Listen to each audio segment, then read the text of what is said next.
tierra de misterios, leyendas y una historia que, a veces, parece querer ser olvidada. Hoy vamos a sumergirnos en un capítulo tan fascinante como doloroso. Una historia que nos habla de la resiliencia humana, de la identidad forjada en el crisol, de la persecución y de un legado cultural que aún resuena en nuestros días.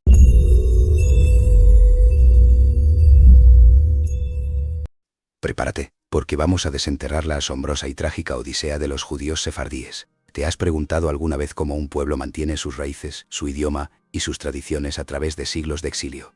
¿O cómo un país puede intentar borrar una parte vital de su propia alma? Este no es solo un relato de persecución, es la crónica de una civilización que floreció en nuestra tierra, fue arrancada de ella, y sin embargo, se negó a morir. Su presencia en la península ibérica no es un fenómeno reciente. Hablamos del siglo I después de Cristo, en plena época romana. Llegaron como comerciantes o esclavos, fundando comunidades que practicaban su fe sin mayores restricciones. Eran parte del paisaje de la Hispania romana. Pero el viento de la historia cambió. Con la caída de Roma y la consolidación del reino visigodo, su situación dio un giro drástico. La adopción del cristianismo como religión oficial por los visigodos en el siglo VI supuso el inicio de una persecución sistemática. Leyes restrictivas, bautismos forzados, confiscaciones, la prohibición de practicar sus ritos. Muchos simularon la conversión, manteniendo en secreto sus creencias, forjando el espíritu de resistencia. Fueron los primeros atisbos de un exilio aún más brutal. Un pueblo que aprendía a vivir en la sombra. Pero la historia es una rueda, y para ellos, giró hacia un periodo de esplendor inimaginable. En el año 711, la invasión musulmana cambió el panorama. Para los judíos sefardíes, significó el inicio de su edad de oro. Bajo Al-Ándalus, disfrutaron de relativa tolerancia como dhimíes, protegidos, aunque con limitaciones. Ciudades como Córdoba, Granada o Sevilla se transformaron en faros de conocimiento, crisoles culturales donde la filosofía, medicina, poesía y ciencia florecieron. Imagina.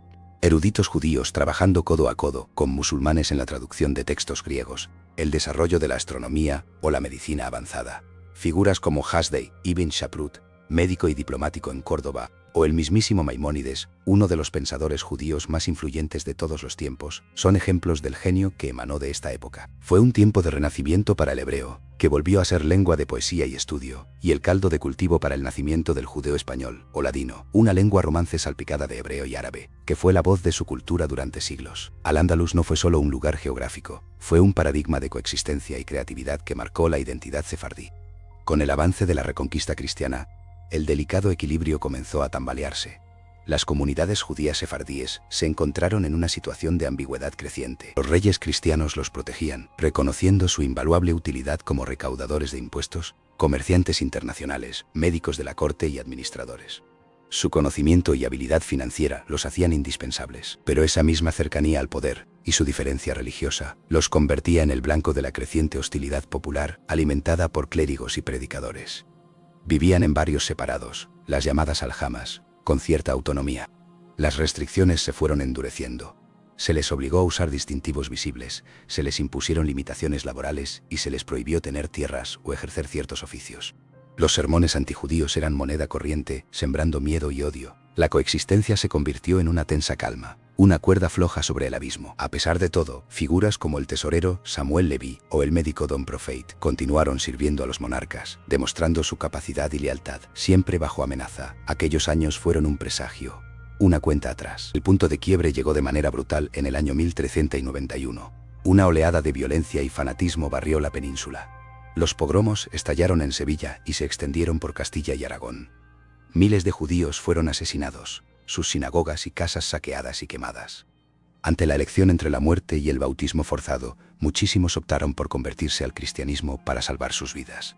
Nacieron así los conversos, o cristianos nuevos, que abrazaron la fe dominante, al menos en apariencia. Pero esta conversión no trajo paz. ¿O seguían practicando el judaísmo en secreto? Esta paranoia culminó en 1478 con la creación de la Inquisición en Castilla, un tribunal cuyo objetivo principal era perseguir la herejía entre los conversos. Sus métodos eran brutales, sus juicios injustos y su sombra se cernió sobre toda la sociedad. La presión se hizo insoportable, y entonces llegó el golpe final. El 31 de marzo de 1492, los reyes católicos firmaron el Edicto de Granada. La orden era clara. Todos los judíos que no se convirtieran al cristianismo debían abandonar España en 4 meses. Fue un exilio traumático, forzado, un desarraigo brutal. Entre 80.000 y 150.000 judíos tuvieron que dejar atrás sus hogares, bienes, libros, las tumbas de sus antepasados, todo aquello que habían construido y amado durante más de 1400 años. Algunos se fueron a Portugal, donde serían expulsados pocos años después. Otros, al norte de África, a Italia, pero la mayoría encontró refugio en el vasto Imperio Otomano. Sefarad, el nombre hebreo para España, se convirtió en un símbolo de tierra perdida, de un dolor imborrable, una cicatriz colectiva que trascendería generaciones. Aquel 1492, España no solo descubrió un nuevo mundo, también perdió una parte fundamental de su propia identidad. El éxodo de 1492 marcó el inicio de la gran diáspora sefardí. Un viaje sin retorno para muchos, que llevaron su España consigo, no en el equipaje, sino en el alma. Se esparcieron por el Mediterráneo. El Imperio Otomano los acogió con pragmática tolerancia, viendo en ellos a comerciantes, artesanos e intelectuales. Ciudades como Estambul, Salónica o Sarajevo se transformaron en vibrantes centros sefardíes. Otros se establecieron en el norte de África, en Marruecos o Argelia, manteniendo un contacto más directo con la cultura ibérica. Ámsterdam e Italia también se convirtieron en refugios, puertos donde pudieron reconstruir sus vidas y sus sinagogas, contribuyendo enormemente al desarrollo económico y cultural. Con el tiempo, algunos incluso cruzaron el Atlántico, llevando su herencia hasta las Américas. Pero la verdadera maravilla es la tenacidad con la que lograron preservar su identidad. A pesar de la distancia y el tiempo, mantuvieron vivo el judeo español, el ladino, esa lengua que era un eco directo de la España medieval. En sus canciones, refranes, cuentos y liturgias, la voz de Sefarad seguía viva. Sus tradiciones religiosas, ritos y melodías ancestrales, todo se transmitió de generación en generación, una herencia inmaterial de valor incalculable. El recuerdo de España, a veces idealizado, a veces doloroso, siempre presente, fue el ancla que los mantuvo unidos. Su contribución a la cultura judía y universal es inmensa. Desde la filosofía hasta la medicina, desde el comercio hasta la gastronomía, desde la música hasta la literatura. El ladino se convirtió en un vehículo de una riquísima tradición oral y escrita. Su cocina, sus melodías, sus costumbres, incluso sus apellidos, muchos directamente extraídos de topónimos españoles, son el testimonio vivo de un pasado que se niega a ser sepultado.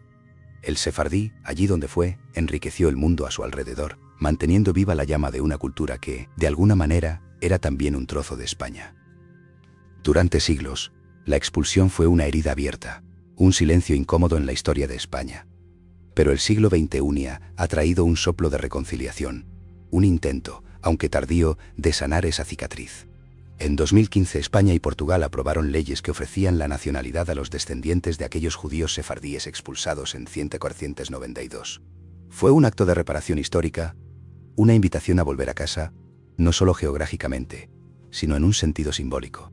Reconocer el error, honrar la memoria de los que fueron arrancados y celebrar el legado de un pueblo que tanto aportó y tan injustamente fue tratado. Este gesto, aunque no puede borrar el pasado, abre un camino hacia un futuro de entendimiento y reconocimiento mutuo. Es un eco lejano, pero esperanzador, de aquella Sefarad perdida, que ahora, de alguna manera, vuelve a ser encontrada. Y así, amigos de Código Misterio, cerramos este viaje por la apasionante y compleja historia de los judíos sefardíes.